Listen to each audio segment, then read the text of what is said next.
Eta 20. mendearen amaieran eta gaur egunean, zer gertatzen ari da zera hori kulturarekin, fenomeno berri bat iraultzaile sortu egin dela, bale? Interneta, oso ondo kontrolatzen duzuenez.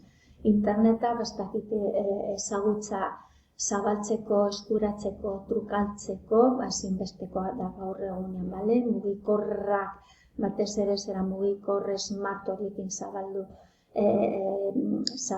bere erabilera zabaltzean, hor daukazue eskuragarri, eskuan ditugu hainbat eta hainbat kontu, bale? Google, YouTube zabaldu egin dira, guztion artean. Bere alde onak eta bere alde txarrekin argi dago, bale? Baina bere sorreran internetan zera horiek teknologia militarra moduan izan zen. Gaur egunean argi dago, beste kontu bat dela.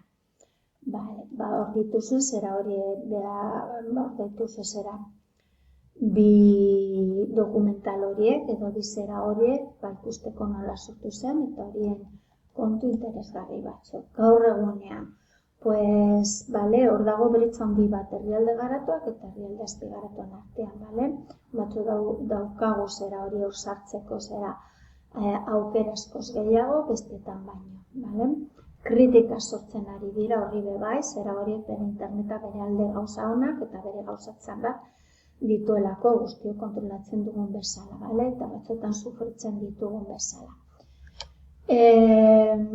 Hor dituzu zera horiek beste dokumental batzuk edo zera hori gehiago ezagutzeko horri buruz. Baina egia da, zera horri esker, kultura zabaldu egin dela. Zabaldu egin dela, zera demagun adibidez, artistak, abeslariek, hor daukatelako, zera hori modu bat, haien abestiak edo haien proposamenak zabaltzeko eta eskuragarri izateko beste guztiak.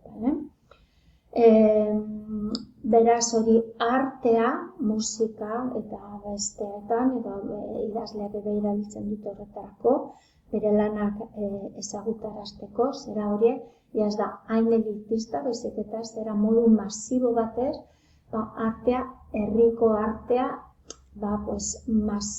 modu masibo batez zabaltzen dela.